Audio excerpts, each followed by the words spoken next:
Welcome back. Last time we discussed the relationship between deen and dain, and how religion is related to our debt to God, of giving ourselves back to God. One question that could come to mind is, can we repay this debt through good works alone? No. Why is that?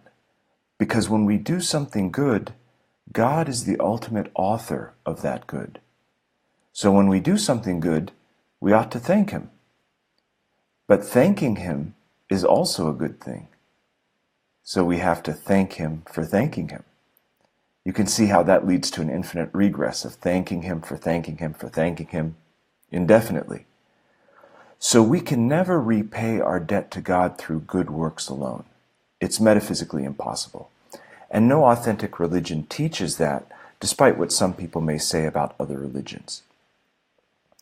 What then defines being a Muslim?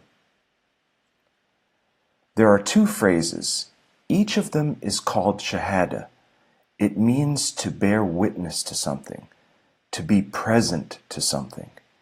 And paradoxically, but also very profoundly, it means to sacrifice oneself to something, to become a martyr, shaheed. Because ultimately, when we bear witness to God's reality, on the highest level, we also give ourselves to Him.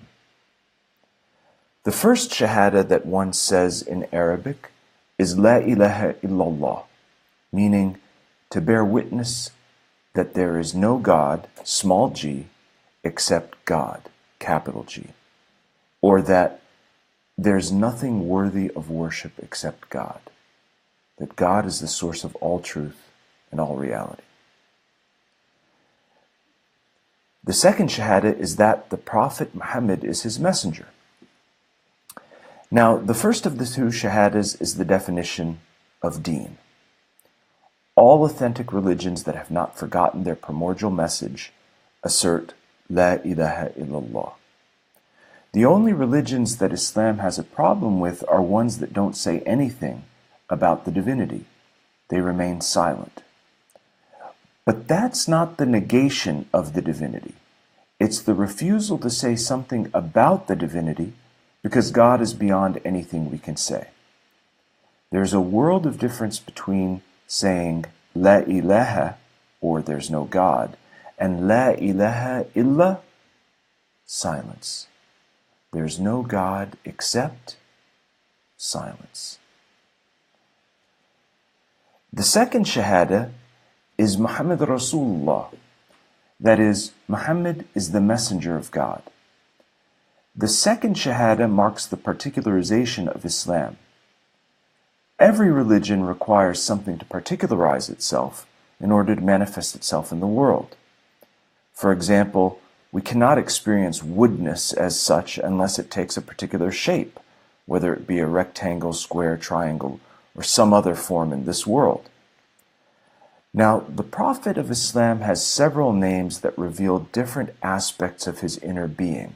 But the most famous name is Muhammad, which means the praised one. Praised by whom? By God. And Muhammad comes from the root hamida, which means to praise. It's the same root from which come several Arabic names like Mahmud and Ahmed and Muhammad. In Arabic, in contrast to many modern languages, but similar to Hebrew, names have meanings. The second term is the word Rasul, which comes from the root of sending, and therefore sending a message. Or Risala, which in Arabic can also mean a letter, because a letter you write and send to somebody. But its other meaning is prophecy. The word Rasul, which is associated with that term, therefore means messenger. Now, Islam has a very elaborate doctrine of prophecy. First of all, a prophet is called Nabi. Nabi means someone who brings news, from Naba'a.